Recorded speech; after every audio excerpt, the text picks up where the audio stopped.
உரத்தலும் குரலோசை உற்றோரும் மற்றோரும் உரத்தலும் குரலோகும்.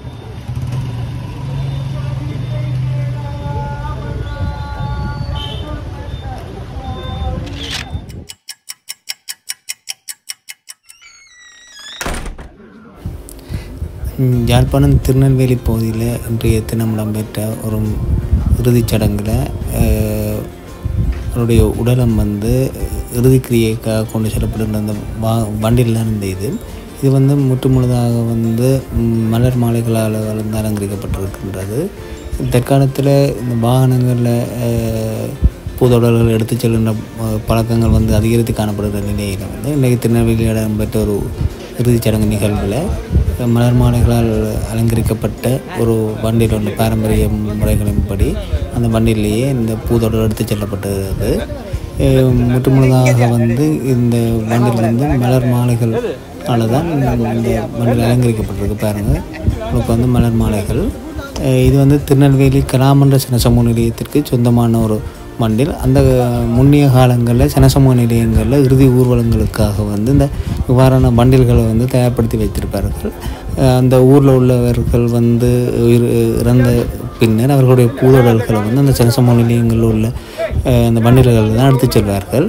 அந்த வகையில் கலாமன்றம் சனசமூக நிலையத்தினுடைய ஒரு மூத்த உறுப்பினரும் கணவதிப்புல பரமநாதன் அவர்கள் காலமாக அவருடைய பூதொடலை தான் இவ்வாறு இந்த மலர் மாலைகளால் வைக்கப்பட்ட ஒரு அலங்கரிக்கப்பட்ட ஒரு வண்டியில் எடுத்து செல்லப்பட்டது. அதன்போது கலாமன்ற சனசமூக நிலையத்தினுடைய கொடியின் நிறத்தை கொண்ட சிவப்பு மஞ்சள் கொடிகளை முன்னால் இந்த கலாமன்ற சனசமூக நிலையத்தினுடைய உறுப்பினர்கள் நிர்வாக சபையினர் ஏந்தி சென்ற இந்த வண்டியில் அலங்கரிக்கப்பட்ட மலர் மாலையால் அலங்கரிக்கப்பட்ட அந்த வண்டியில் அவர் பரமநாதன் அவர்களுடைய பூதவுடல் எடுத்து செல்லப்பட்டு திருநெல்வேலி இந்து மயானத்தில் தகனம் செய்யப்பட்டது. அதற்காக இந்த பூதவுடலை எடுத்து செல்கிற இந்த வண்டியில் சுத்த சிவப்பு மஞ்சள் கொடிகள் அலங்கரிக்கப்பட்டு தான் இந்த வண்டியில் அவருடைய பூதவுடல் எடுத்து செல்லப்பட்டது.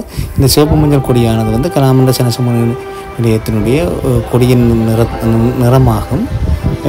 அந்த கொடிகளை ஏந்தியவாறு இன்றைக்கு அவருடைய பூதொடர் எடுத்து செல்லப்பட்டது.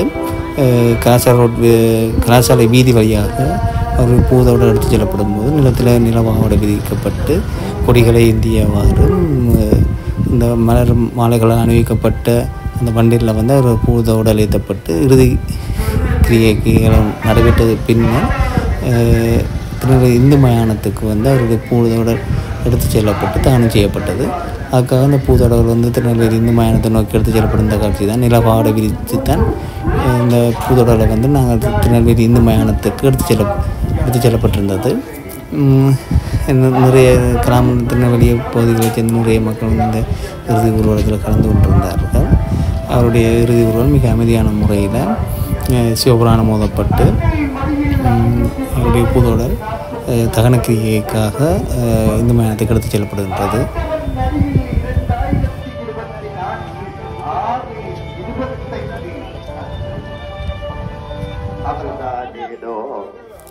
கலாசாலை வீதி ஊடாக பூதோட தகனத்துக்காக திருநெல்வேலி இந்து மயானத்துக்கு எடுத்து செல்லப்படுகின்ற போது கலாமன்ற சனசமூக நிலையத்தில் அவரது பூதோடல் இறக்கப்பட்டு மக்கள் அஞ்சலிக்காக வைக்கப்பட்டிருந்தது.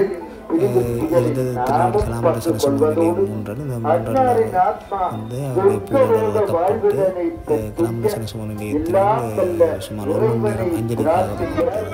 அதன்போது கலாமன்ற சனசமூக நிலையத்தைச் சேர்ந்த உறுப்பினர்கள் நிர்வாகத்தினர் பலர் கலந்து கொண்டு தமது அஞ்சலிகளை செலுத்தியிருந்தார்கள். மலர் மாலை அணிவித்து மலர்கள் தூவி தமது அஞ்சலிகளை கலாமன்ற சனசமூக மண்டபத்தில் பெரும்பாலான மக்கள் கலந்து கொண்டு அஞ்சலி செலுத்தியிருந்தார்கள். அதன் பின்னர் பூதவுடல் அந்த வண்டியில் ஏற்றப்பட்டு தகனக்கிரியைக்காக இந்து மயானத்துக்கு எடுத்துச் செல்லப்பட்டது. பேராசிரியர்